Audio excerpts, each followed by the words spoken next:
By now you should be fairly comfortable using gerunds. Remember, gerunds are verbal nouns used in the oblique cases, the genitive, the dative, the accusative, and the ablative, and they're only used in very particular constructions. So what we want to do now is move on to the gerundive construction. And etymologically, the gerund and gerundive are closely related. We won't get into that in this lesson, but rather the goal here is so that you can recognize a gerundive, understand how it's constructed, and be able to translate it into English. So, some things to keep in mind.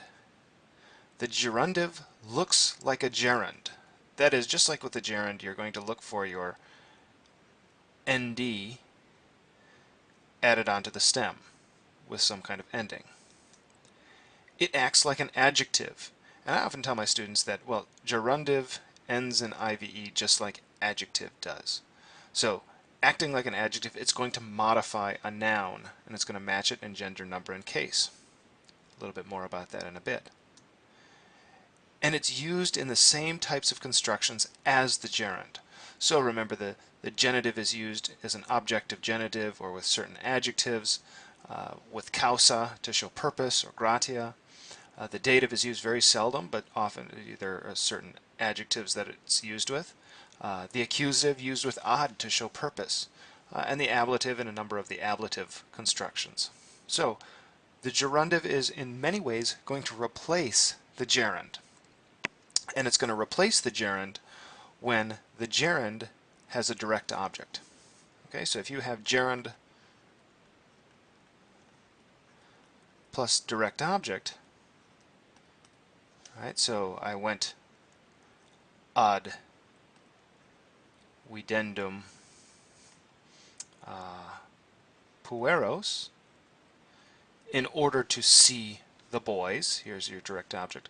Latin would actually say, no, no, no, no, no, I don't want to use a gerund there, I want to use a gerundive because there's a direct object here. So let's see how this works.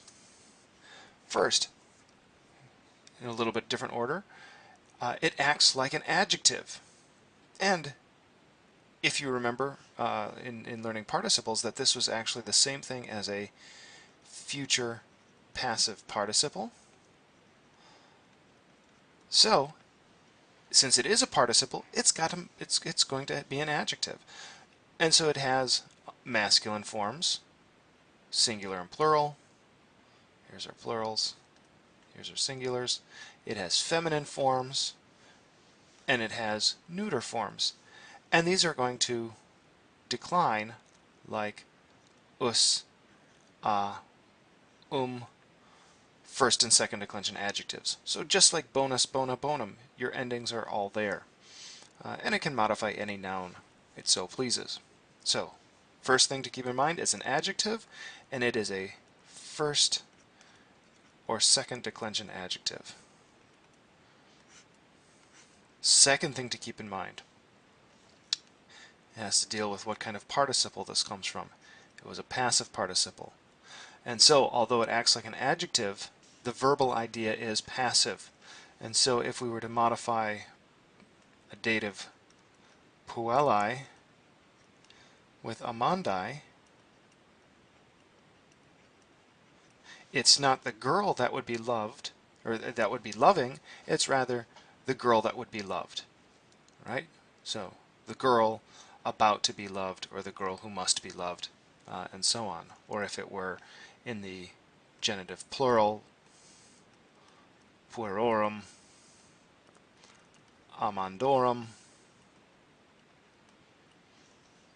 we've got the boys who must be loved, not the boys who are about to love, or something like that, right? It is a passive idea.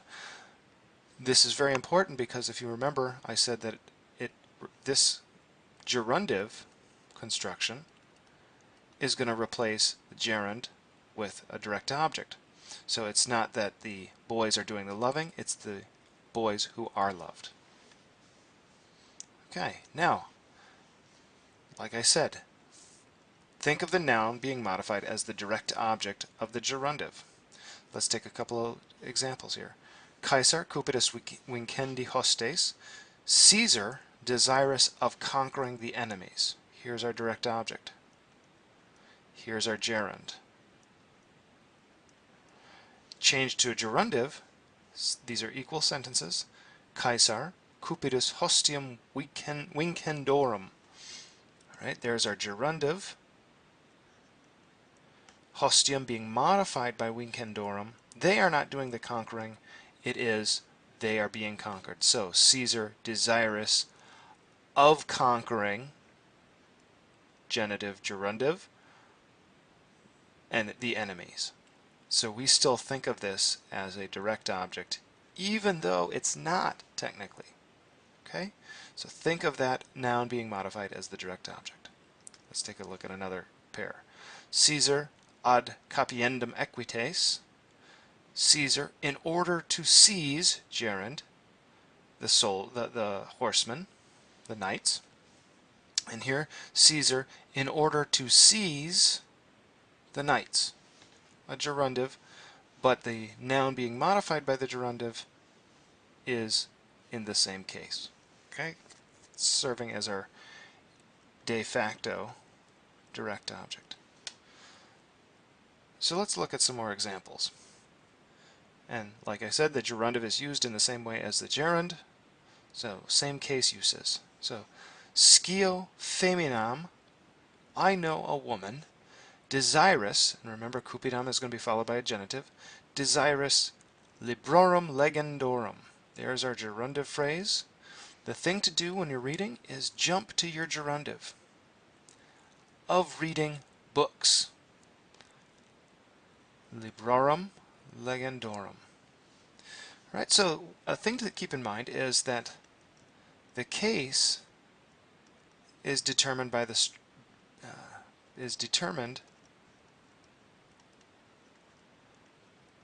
the construction, but the gender and number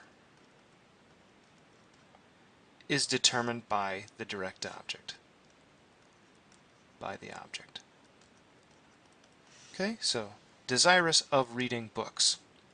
Let's look at some more. Veni huc ludorum videndorum causa. I came here, and here's our causa, for the sake of, and remember the genitive is going to precede it. So where's our gerundive? For the sake of seeing, videndorum, and the noun being modified is ludorum, so that is our de facto direct object. I came here for the sake of seeing the games. Ludorum videndorum. Amor pecuniae merendae omnes agit. Love drives all. Okay, there's our main sentence, but here's our gerundive phrase. Love, there's our gerundive, of earning money. Now notice here, it's genitive because amor is going to be a objective genitive follows amor, love of earning, but it's feminine and singular because pecunia is feminine and singular. So love of earning money drives all. Another one, veni huc, I came here, ad ludos videndos. There's our gerundive. I came here, ad plus the accusative, videndos, in order to see the games. Ludos being modified by videndos. Legimus ad bona discenda. We read legimus ad bona discenda in order to learn. Here's our gerundive. It's accusative because we've got an ad, but it's modifying a neuter plural, bona, so it's going to be neuter plural accusative. So we read in order to learn good things. And legere maius est, reading is greater, and you have to think, okay, there's a comparative. Then what? Libris legendis, there's our ablative. So we're going to use the ablative case in our gerundive, but we're going to use masculine and plural because books is masculine and plural. So reading is greater than, this makes no sense, than reading books. How about we change this to scribere, writing is greater than reading books. And disco bonis faciendis, I learn by doing good things. So, things to keep in mind with the gerundive. This is the big one here. Case is determined by function, and gender and number is determined by the noun, which is our de facto direct object. Good luck!